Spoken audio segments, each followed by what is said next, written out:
For the past few years, Ricky Gervais, Stephen Merchant, and Karl Pilkington have been meeting regularly for a series of pointless conversations. This is one of them. Testing. Is that all right? Hello and welcome to the Ricky Gervais Show with me, Ricky Gervais, Stephen Merchant. Hello. And the little round-headed buffoon that is Karl Pilkington. All right.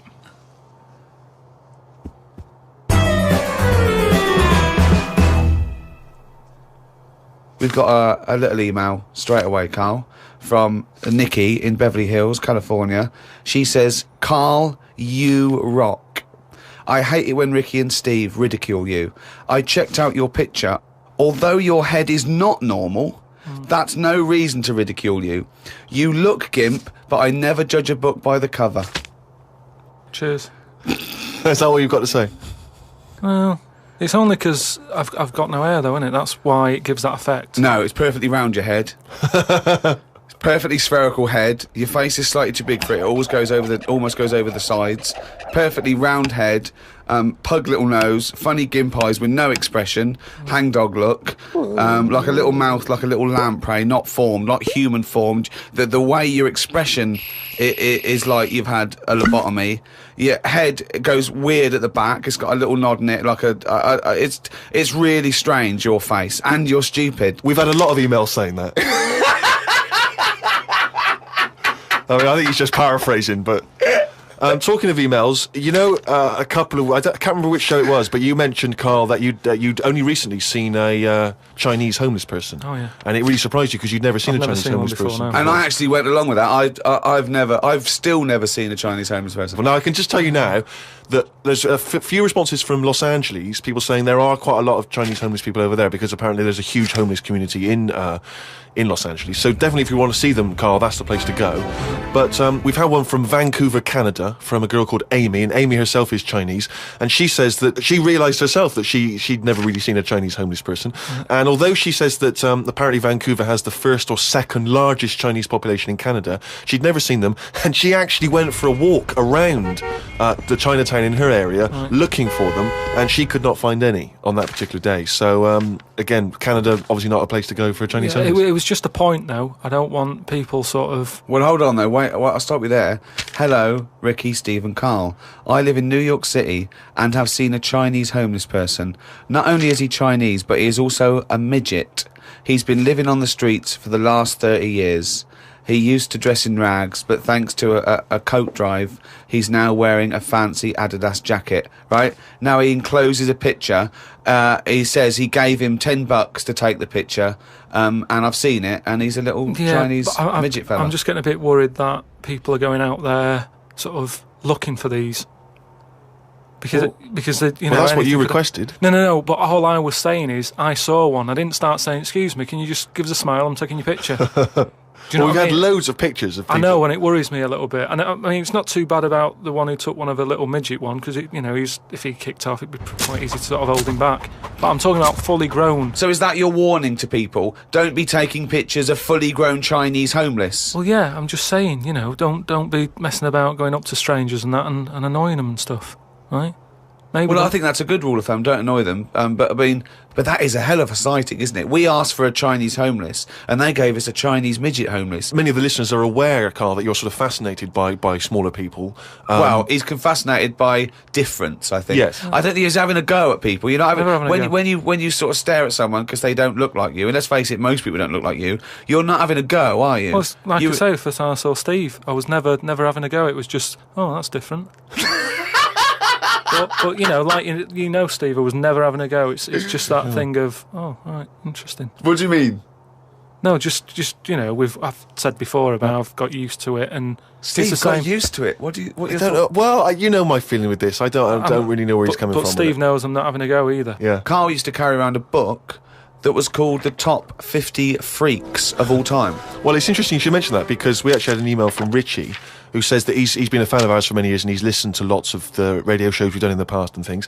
And he says of all the people you've discussed, Karl, in the past, including some of the people from your kind of odd magazines, who would you most like to spend the day with of all those people that you've encountered?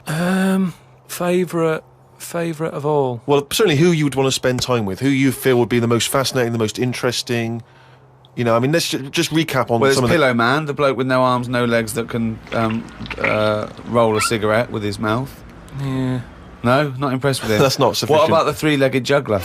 So hang on, let's just recap. This was a man with 3 legs? 3 legs, right? Right. And it said his job, he became a juggler.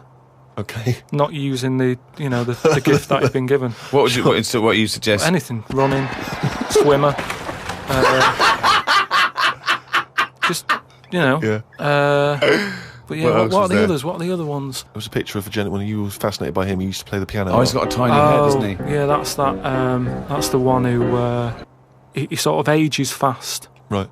So like every other week he's having a birthday and stuff. And yeah, that was weird. He's not having a birthday every other week. His body's just aged, so as the appearance, his biology is sort of like he's 70, but he's only like 15. They don't have a birthday every week. You idiot. But yeah, I don't know about knocking about with one a long time though. That's Only for a day? I suppose it depends what I'm up to. Because if we're going out and about, the Pillow Man would just be a bit of a drag. Whereas if you're going for a walk across, the 3-legged guy, ideal. So yeah. Lots and lots of people emailing just with questions for Karl. Just a couple of quick ones for you, Karl. Wendy says, if Karl had to eat the same dinner every day for the rest of his life, what would he eat? You see, it depends, doesn't it? I mainly eat just so I keep going. I'm not that bothered about, because I don't really taste it anyway. I just shove it down. You're like a horse. I mean, to be honest, it annoys me the way people worry about food now and how there's so much to choose from. I think it's got out of hand. I'll watch Any form of choice really worries you, doesn't it? No, you it's don't just- like choice. No, choice is good, but not too much. It's like with anything now. If you go into a toffee shop, there's like loads of Sorry? different. Where are you going to find a toffee So shop? you're in a fairy tale. You're in a Dickens tale in the 19th century. You're in Shrek. And and you go into a toffee shop. What are you what's your talking point? You go about? into a toffee shop. What I'm saying, you go into a shop full of You toffees. just come from the candlestick maker. Right? You go in there, and there's just too much choice. It's like what, and I can stand there up to like 4 minutes, sort of going Up to 4 minutes. So specific. 4 minutes. So he's in a toffee shop in a top hat. Well, he's only got 4 minutes. He's only got 4 minutes because he's got to get down to the pea green boat that he's sailing off in. no. Good But, morrow. well, forget the toffees. Could I have some of your finest Oxfordshire toffees? So you'd prefer it was just one selection of toffee? That's all they've got. Well, maybe 2. What I'm saying is, right, there's now too much choice. Whenever you get a menu in a restaurant, it's not like you don't just go, oh, right, what is there? Yeah, I'll have that. There's too much. It's like a book, and you look at it all. And then you've got to that point now that people are even taking a risk when they're eating. What do you mean? In Japan or China or something, they're eating that fish that if it's not cooked right, it can kill you. Right? Not worth the risk. And there's so many other fish. Yeah, I agree. Why Have are mackerel, have a bit of cod or whatever. Yeah, As soon as there's a risk, take it off. Take it off the I menu. agree. I totally agree. Not worth it. We've got a fish that might or might not kill you. Well, is there anything that definitely won't kill you? Yeah, but a chicken won't kill you. I'll play safe then. I'll have that. I love that. I love the chicken. That's what I'm saying. But anyway, we were talking about sayings and that. Right? Stitching time saves 9. Don't. I'm never going to use that. I don't think anyway. Okay. Suzanne. You're never going to understand it fully, are you? Suzanne repairs me stuff anyway. It doesn't really matter. But what about the one? About the one in greenhouses and that? People who live in glass houses shouldn't throw stones. Well, I'm intrigued to know if he's fully got to grips with this. Just Okay. give us your explanation again of what you'd take that to mean. Well, just don't be chucking stuff about. Really? So, well, if that was it, they just say that. No, but that saying's been around a lot longer than we think. That's when people probably did live in basic glass houses and stuff. No, whoa, what they mean now? Who has ever lived in a glass house? So cavemen went from rock to a nice crystal structure, did they? What are you talking about? When did people live in glass Well, no, houses? what they mean now, when that saying's used now, they mean sort of, plasma tellies, ornaments. No, they don't. They're saying don't chuck stuff about because No, you'll break it. No, it's not about damaging your own property. They don't mean you're inside the glass house throwing rocks inside your own glass It's house. a metaphor. Carl, what is an analogy? It's sort of like a little story told quickly. Isn't it? It's a It is, little though, isn't it? story told quickly. To what end? Well, it depends what the story is. You see, I just prefer sort of, what you say is what you mean. So people who live in a glass house have to answer the door. I don't know what that means. I don't know what that means. I mean, Because you may be a genius, because I don't get that. People who live in glass houses have to answer the door. Okay, let's hear his explanation. Because the people knocking at the door will be able to see you because it's a glass house. But you have to add a number of other things, other caveats. Surely, if you live in a glass house, don't walk around naked. Yeah. If you live in a... These are literals. But just the idea that in your head there should be sayings for people who live in glass houses.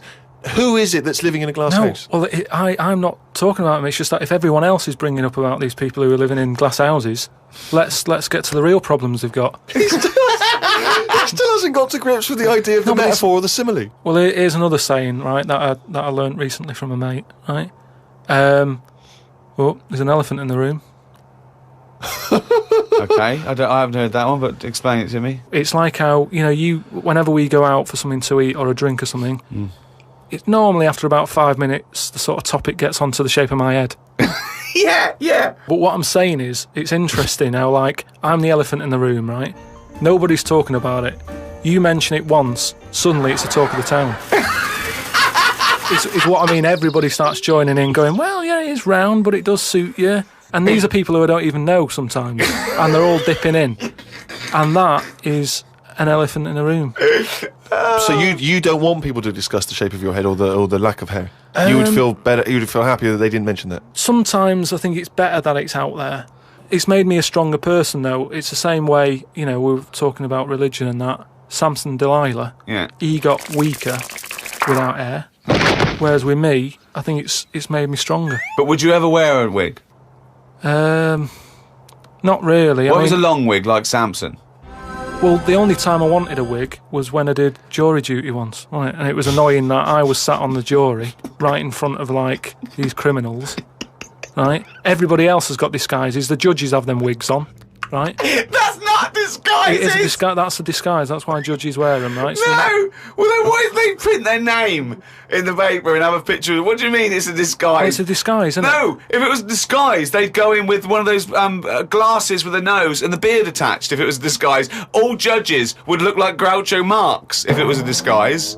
Well, I'm just saying that's what annoyed me when I was sat there on the front row, right? I couldn't have been any closer to the criminals than that, right? I was sat there and I thought, why didn't I just pop a little wig on or a pair of glasses? I would have loved to have seen you in the front row at Crown Court. No, I'd because love to see it because in this country you're not allowed to show pictures of jurors.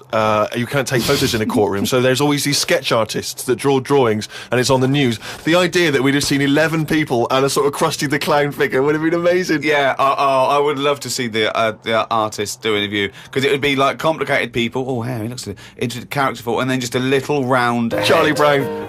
Charlie Brown sitting on the end. Karl, you said that your New Year's resolution was that you were going to learn something every day. yeah, Have you learned anything today? If I can. Today, like, I don't know the full facts of it, but Could I just say that when someone says they learn something new every day, that doesn't count if they forget it the next day. no, Because that would be Groundhog Day learning. well, the thing I learnt today was about an octopus. Oh, Go on. What they can do is, they've got 8 legs and that. Yeah. They can use 6 of them legs to cover their head so they look like a little stone, and use the other 2 to run off. Right? But that's He's thinking of Squidly Diddly. Yeah, it's a Disney image in his head, isn't He's it? thinking They're of... pink. but anyway, but anyway, that's So that's it's not the Pink main singing thing. a song in your mind and running off, yeah. No, but anyway, but something else I learnt, right? It's mainly about animals and that, because that's Yeah. normally quite interesting. Yeah.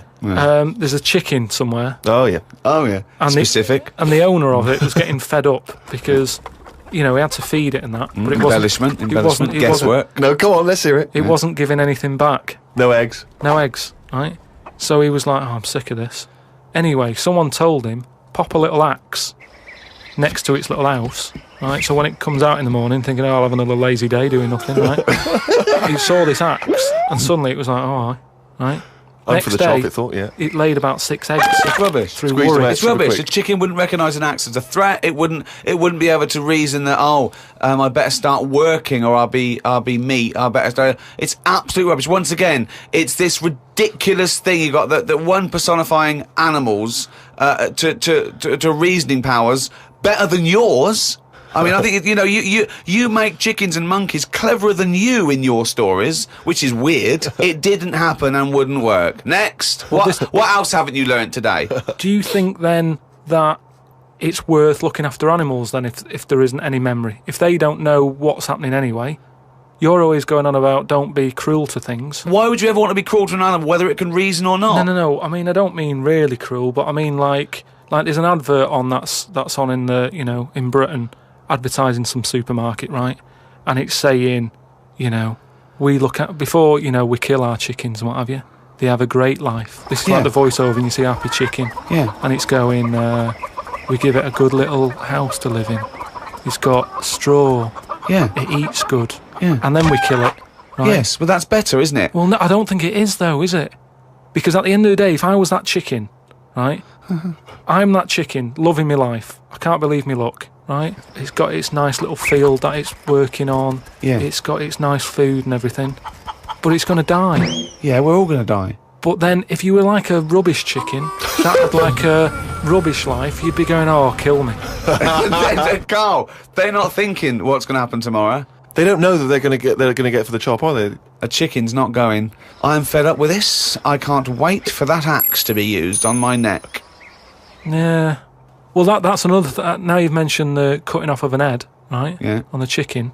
That's something else I've learned, right? It's like a pinball is mine. Amazing. Isn't it? Ding dong, bong, dang, ding, ding, da, da. Oh, head, ding, ding, chicken, head off, bing, doing. No, right, but this was in a proper science magazine as well. Right? Yeah. So you can't have a go. This wasn't something on the internet. This was printed in a magazine. You read it. Okay, and what was it? And here comes the filter. It's going to come out nonsense. Right, well... You could have Professor Stephen Hawking sitting there whispering stuff in your ear, and it could all be true. But when you said it, gobbledygook. Well, let's see then. Let's see, right? What they've done another experiment, right? Yeah. They've cut somebody's head off, right? And they've worked out that when the head comes off the body, it stays alive and that for 30 seconds. Well, no, they don't know that. They can never know that. No, they did it. They did this experiment. What's alive? What's alive? But there's loads of issues here. One, no one's experimenting with human beings cutting their head off, Karl. Well, two, no. Sorry, you read this in what? Executioner's Monthly? This is in a two, proper... Karl, it's what your definition of alive is. Because you can be alive and have no conscience. No, but this is where it gets weird, right? Yeah, I haven't told you that. this is where it gets weird. You talking about it. So the head's off, Yeah. right? And what they did was they chucked a load of questions at it. All sanctioned by the government. Yeah, this is all fine. So the head lands perfectly on the neck and goes, what do you want to know? It said... So they're asking questions and it's going, do you know what? To be quite honest, I don't answer your question. I'm a little bit annoyed about the execution still. Well, that was the interesting thing. They said it's about... No, it's not. It didn't happen, Karl. Let me hear. Oh, don't talk Let shit. me hear it. What are you talking about? Who? These people around in white coats going, quick, ask it a question. It's bleeding. Right, so they said for about 25 to 30 seconds. The last 5 seconds, it is sort of like, can't be bothered answering them. Right, but prior to that, apart from that, they were chucking stuff. I don't think it spoke. I don't think it was like, 2 and 2, 4 and stuff. It was more, it was to do with blinking. So blink once if you say yes, blink twice. So it said, listen, when you die, you're probably not going to be able to talk because your jaw's going to be on the ground. You're not going to be able to open your mouth. If you do, you'll fall over backwards and hit your head. Now listen, blink 1 for yes and 2 for no. Yeah, right, yeah, not too bad. Yeah, is the axe nice and sharp? Yeah, Promise? you're Do you talking promise? shit again. You promise to do it? Yes. All right. Well, yeah. The thing is, they wouldn't be able to do it with you because if they cut your head off, it would just roll. It would roll away because it's perfectly spherical. They would go, oh no, there's Plus, no... it takes about 20 seconds whenever you ask Karl anything for the question to process and for him to start to formulate an answer.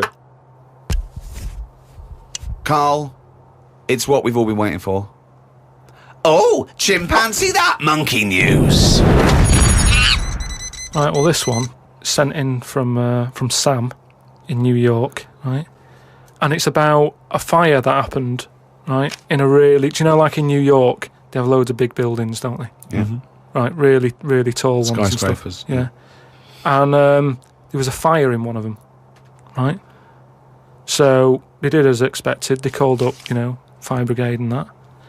They turned up, right? Fire engine parked up. It's like, right, where's the fire? And they said, oh, it's on like floor 100 or whatever.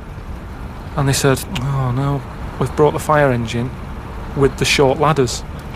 Stupid mistake, but go on. Right. So anyway, so they said, well, how are we going to get up there? Yeah. We can't. But they've only brought the short ladders. No, we can't. Let's go home. Yeah. Okay, that was monkey news. So they said, well, there's a lot of like grippage.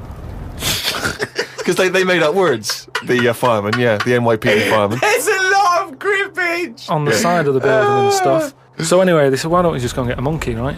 So they got a monkey. Whoa, that's a bit of a jump. Is They that just- policy now in the New York Fire Department? Well, you've got to think quick, haven't you? At the end of the day, if people are up there, you don't start querying if it works or not. You try everything that you can to help someone out, right? That's the first thing I thought of. Was it a monkey? So it was quicker for them to go and get a monkey than to go back and get the long ladders. Why don't they get Okay, fair enough. Why don't they get Spider-Man? Yeah, cool Spider-Man. Yeah, cool Spider-Man. So anyway, so they got a monkey down there, and they said, right, Where'd they get it from? We don't know, from the local zoo or something. Oh, yeah. So they said, look, let's, we've got to remember there could be someone up there, Right. and it'll shock them a bit if a monkey comes in, right? Yeah. So they said, Yeah, I don't think they'd care.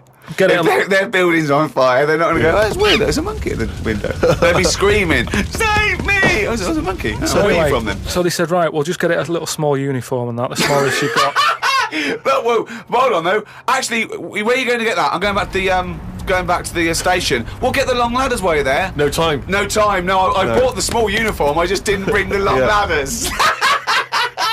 You're an idiot. So anyway, it goes up there. It's got all the kit on and what. It's got its little harder on and all that. It grabs. There was like a little person up there. Manages to grab that. Not give it a midget. Who was up there then? It was just Someone that was just the right size for a monkey to be able to rescue, which is handy. Because if it had been anyone else, like a larger person or a family, we'd all been screwed. No, I don't know about the size of it, but it's just the story saying how like it was quite a big monkey and that it was good at breaking down doors. Oh, yeah. It was good at climbing into small spaces and Oh, stuff yeah. like that. Anyway, But it managed so to. it's big enough to carry a fully grown man, but small enough to climb through a cat flap. Yeah, so Which is handy. So anyway, it managed to, get Did it have the the boots person. on as well? It got the person and everything, and now it says it's sort of it's on call if they ever need it again. So. Sure, and if they ever get anywhere again and they've forgotten the long ladders, but there's plenty of grippage, they just call for Coco. So that's this week's monkey news. Bollocks.